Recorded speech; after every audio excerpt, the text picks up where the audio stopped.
بسم اللہ الرحمن الرحیم۔ السلام علیکم۔ امید کرتی ہوں آپ سب خیریت سے ہوں اور میری اللہ پاک سے دعا ہے اللہ پاک آپ سب کی پریشانیوں کو دور فرمائے، آمین۔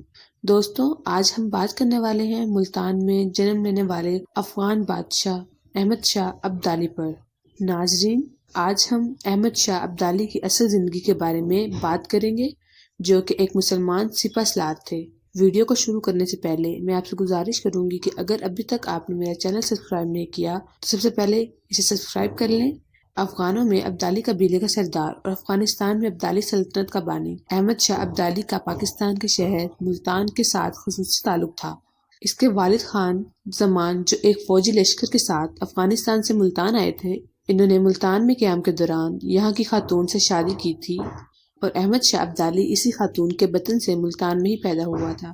اس طرح ملتان احمد شاہ ابدالی کے جائے پیدائش اور ننہال کی حیثیت بھی رکھتا ہے۔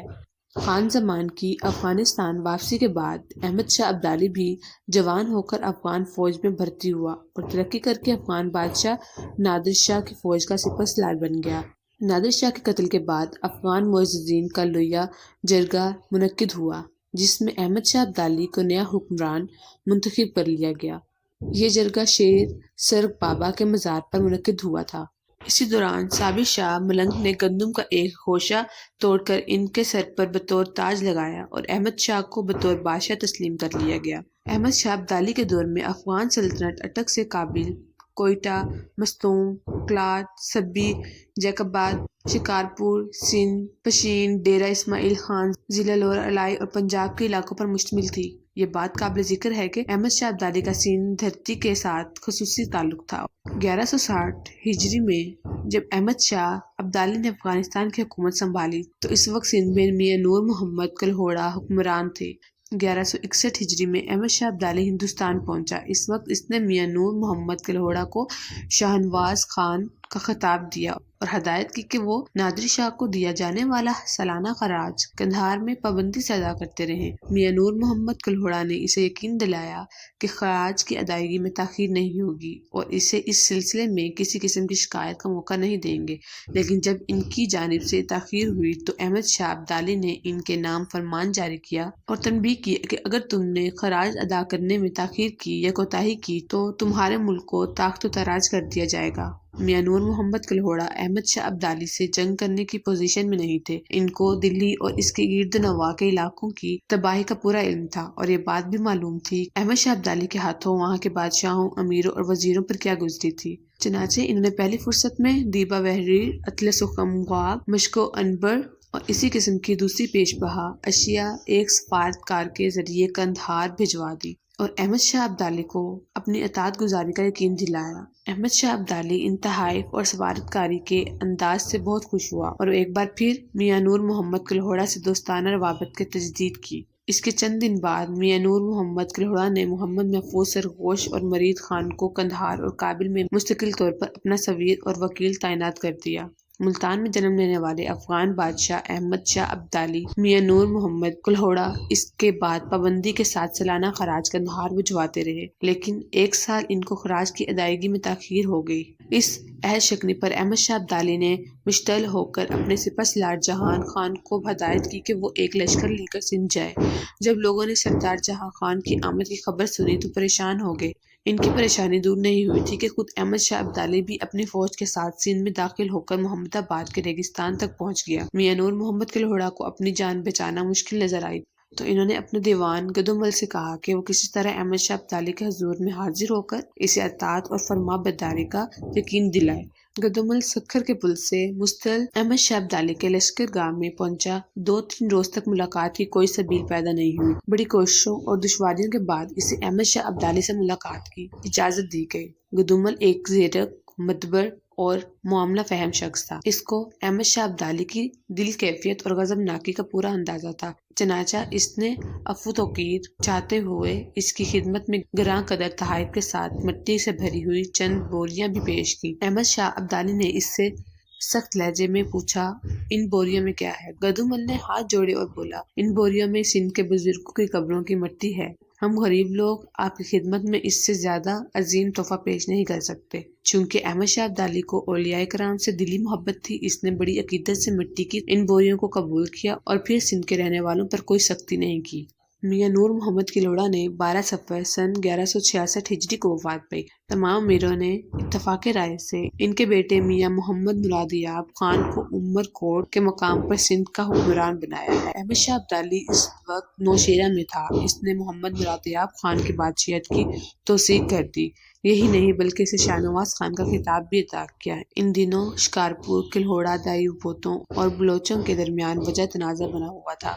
احمد شاہ ابدالی نے اسے سبھی میں شامل کر کے افغان ناظم کے تحویل میں دے دیا۔ اس کے نتیجے میں شکارپور کے راستے ماول نہر اور خراساں تک افغانستان کی تجارت ہونے لگی اور شکارپور ایک تجارتی مرکز کی حیثیت اختیار کر گیا۔ اس کے ساتھ ہی احمد شاہ ابدالی نے اسماعیل خان کو اپنے نمائندے کی حیثیت سے سندھ میں مامور کیا۔ اسماعیل خان نے محمد آباد میں قیام کر کے سید محمد شاہ کی ماتحتی میں چند علماء ٹھٹھہ اور دوسرے علاقوں کی طرف بھجوائے تاکہ وہ سالانہ خراج وصول کر کے قندھار بھجواتے رہے۔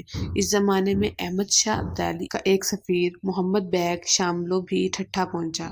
اس نے محمد صالح کو ٹھٹھہ کی نظامت پیش کی۔ اس صورتحال سے محمد بیگ شاملو اور اسماعیل خان میں اختلافات پیدا ہوئے اور ٹھٹھہ کی نظامت پر قاضی محفوظ بحال ہوا۔ یہ پورا عرصہ دیوان گدومل نے احمد شاہ ابدالی کے دربار میں سندھ کے سفیر کی حیثیت سے گزارا اور کلہوڑوں کی نمائندگی کی۔ اس زمانے میں کئی سیاسی تبدیلیاں عمل میں آئیں۔ اس کے باوجود میاں مرادیاب خان نے 3 سال کامیابی و کامرانی سے بسر کیے، لیکن اس کے بعد چند بااثر امرا اس کے مخالف ہو گئے۔ انہوں نے 12 ذی الحج سن 1171 ہجری کو اس کی اقامت گاہ یعنی عمر کوٹ سے گرفتار کر کے معزول کر دیا اور اس کی جگہ اس کے بھائی میاں غلام شاہ کلہوڑا کی تخت نشینی عمل میں آئی۔ میاں غلام شاہ کلہوڑا کو اپنی مسند نشینی کے بعد طرح طرح کی پریشانیوں کا سامنا کرنا پڑا۔ اس کے لیے سب سے بڑا مسئلہ یہ تھا کہ جب تک دربار قلندھار سے اس کی حکومت کی توثیق نہیں ہو جاتی، اس وقت تک عزل و نصب کا جھگڑا برقرار رہتا اور معتد دعوے دار اپنے حقوق کے نام پر اس کے خلاف اٹھ کھڑے ہو جاتے۔ اس صورتحال کو دیوان گدومل نے سنبھالا۔ وہ اس وقت قندھار میں متعین تھا اور خوش اسلوبی کے ساتھ اپنے فرائض انجام دے رہا تھا، جس کی وجہ سے احمد شاہ ابدالی کو غلام شاہ کلہوڑا سے کسی قسم کی شکایت نہیں تھی۔ چنانچہ دیوان گدومل کی حسن تدبیر اور مؤثر سفارش کی بنا پر سن 1175 ہجری کی کارروائی میں احمد شاہ ابدالی نے میاں غلام شاہ کلہوڑا کو ہنر بجنگ شاہ ویری خدی خان کا خطاب برہمت کیا اور اس کی حکومت کو سندھ حکمرانی عطا کر دی۔ اس کے ساتھ احمد شاہ ابدالی نے ایک ہاتھی اور دوسرے تحائف بھی بھجوائے۔ جب غلام شاہ کلہوڑا نے کچھ کے یورش پر قابو پایا اور وہاں کے راجہ پر فتح پائی اور اپنے دارالخلافہ واپس ہوئے، احمد شاہ ابدالی نے ایک فرمان کے ذریعے ان کے منصب و اعزاز میں اضافہ کیا۔ اس طرح وہ ہنر بند جنگ شاہ ویر دی خان کے ساتھ ساتھ سمسام دولہ بھی بن گئے۔ اس کے ساتھ ایک خطاب دولہ بھی ملا۔ ملتان میں جنم لینے والے افغان بادشاہ احمد شاہ ابدالی میاں غلام شاہ کلہوڑا نے حتی الامکان اس عمل کی کوشش کی کہ دربار قندھار سے ان کے تعلقات درست رہیں۔ چنانچہ ان کی جانب سے باقاعدگی کے ساتھ سالانہ خراج ادا کیا جاتا رہا اور دوسری جانب انہوں نے عوام کی فلاح و بہبود میں بھی پوری توجہ دی، جس کی وجہ سے وہ سندھ کے باہر مقبول ترین حکمران سمجھے جانے لگے۔ انہوں نے انتہائی نامناسب حالات میں ملکی معاملات کو نہایت خوش اسلوبی سے چلایا اور سیاسی اور اقتصادی حالات میں استحکام کی کیفیت پیدا کی۔ اس کے نتیجے میں احمد شاہ ابدالی کو بھی ان کی حسن کارکردگی کا اعتراف کرنا پڑا۔ چنانچہ سن 1180 ہجری میں احمد شاہ ابدالی نے ڈیرہ اسماعیل خان اور ڈیرہ غازی خان کے علاقے بھی ان کے حوالے کر دیے۔ چونکہ ان علاقوں کا نظم و نسق درست کرنے میں احمد شاہ ابدالی کے کارپرداز ناکام ہو گئے تھے، میاں غلام شاہ کلہوڑا کو خود ان علاقوں میں پہنچ کر وہاں کے حالات کی درستی کے اقدامات کرنا پڑے۔ میاں غلام شاہ کلہوڑا نے 3 جمادی اول سے سن 1186 ہجری کو وفات پائی۔ ان کی وفات کے بعد میاں سرفراز خان نے کاروبار حکومت سنبھالا۔ چونکہ سندھ افغانستان کے تابع تھا، اس لیے ہر مرتبہ اس کی ضرورت پیش آتی تھی کہ دربار قندھار سے بادشاہت کی توثیق کرائی جائے، لیکن کسی وجہ سے سفارت اس سلسلے میں مقرر نہیں ہوئی اور وہ دربار قندھار کی جانب انہیں توثیق حاصل نہیں ہو سکی۔ سرفراز خان ابھی اسی کوشش میں تھا کہ سن 1186 عیسوی میں احمد شاہ ابدالی کا انتقال ہو گیا۔ اس کی وفات کی خبر سنتے ہی سندھ کے سیاسی حلقوں میں ہلچل مچ گئی۔ سندھ کے رہنے والوں کو پہلی مرتبہ اس امر کا احساس ہوا کہ وہ کم سے کم افغانوں کی ذہنی غلامی سے نجات پا گئے وفات پا گئے ہیں، کیونکہ وہ خود مختار اور آزاد ہونے کے باوجود کسی نہ کسی طرح افغانستان کے زیر تسلط تھے اور دربار قندھار ہی کا حکم چلتا تھا۔